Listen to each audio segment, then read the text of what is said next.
अचलपूर परतवाडा परिसरात घडलेल्या अल्पवयीन मुलींच्या आक्षेपार्ह फोटो आणि व्हिडिओ व्हायरल प्रकरणात तपासाला आता वेग आला आहे. या गंभीर प्रकरणाच्या पार्श्वभूमीवर राज्य अल्पसंख्याक आयोगाचे पथक आज परतवाडा येथे दाखल झाले.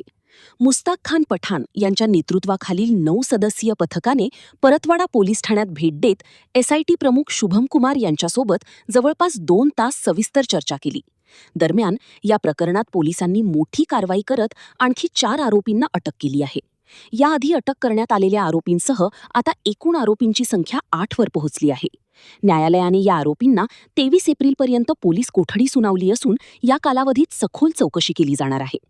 आयोगाच्या पथकात विविध अधिकारी सहभागी होते आणि त्यांनी तपासाच्या प्रगतीचा आढावा घेत पोलिसांशी महत्त्वाच्या मुद्द्यांवर चर्चा केली.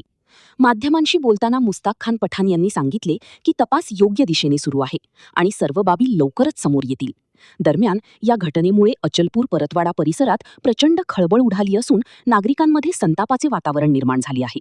पोलिसांकडून या प्रकरणाचा सखोल तपास सुरू असून पुढील काळात आणखी आरोपी समोर येण्याची शक्यता वर्तवली जात आहे. बाल संरक्षण कक्षाचे बाल संरक्षण अधिकारी आहेत डबले सर, आमचे सल्लागार आयोगाचे काही लोक आहेत आणि आमच्या महिला पदाधिकारी आहेत त्या ज्या बाल संरक्षण कक्षाच्या आणि महिला बालिकांच्या, अशी एक संपूर्ण टीम आहे अमरावती डिस्ट्रिक्टची. आम्ही आयोगाचे नागपूर प्रॉपर अभी तक के जब तक के तपास पूरा नहीं होता जब तक कि कुछ भी नहीं पुलिस तपास कर रही है. तपास सेन्सिटिव्ह मॅटर है. पोलीस याचा तपास घेतात. तपास योग्य दिशेने चालू आहे का? पोलिसांचा तपास हा योग्य दिशेने सुरू आहे. आपण समाधान आहे. सर, हा पहिलं बेसिकली प्राथमिक माहिती आम्ही घेतलेली आहे. अजून आम्ही याबाबत आयोगाला आज अहवाल सबमिट करणार आहोत आणि सबमिट केल्यानंतर अजून जसं जसं आम्हाला पुढे होऊ शकलं तर पुन्हा आम्ही इकडे माननीय अध्यक्ष साहेबांनी जर परवानगी दिली तर पुन्हा तपासासाठी येऊ. पण आता सध्या स्थितीचे अहवाल आम्ही केलेला आहे. आज आम्ही आयोगाला माननीय अध्यक्ष पॅरिखान सरांना सबमिट करणार आहोत आजच. उपयोग विभागात सुद्धा परतवाडा पोलीस स्टेशनला जे कर्मचारी ते जवळपास 15 वर्षापासून याच पेपरला आहे. त्याची फक्त बदली कशी झाली 6 महिन्यासाठी 7 महिन्यासाठी टेक्निकल प्रॉब्लेम आणि या सगळ्या तपास मी तुम्हाला मदत सांगतो त्या बाबतीत मी काहीच बोलू शकत नाही.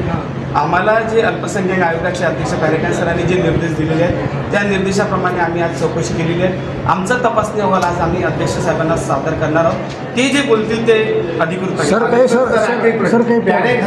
क्या निर्देश पॅरिखान सरांचे निर्देश असे आहेत की प्रॉपर जे सत्यस्थिती आहे ती सद्यस्थिती तुम्ही जाणून घ्या आणि तातडीनं त्यांना अहवाल सादर करा. त्याप्रमाणे आम्ही आलो.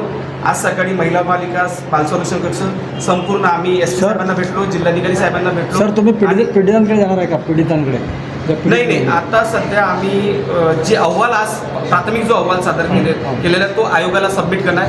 आयोगाचे पुढील जे निर्देश आम्हाला येतील त्यानुसार आम्ही कारवाई करणार. सर, अभी जितना भी आपने यहाँ डिस्कस करे है पूरा, आपको क्या लगा कि ये केस कितना पुख्ता है कि कमज़ोर है?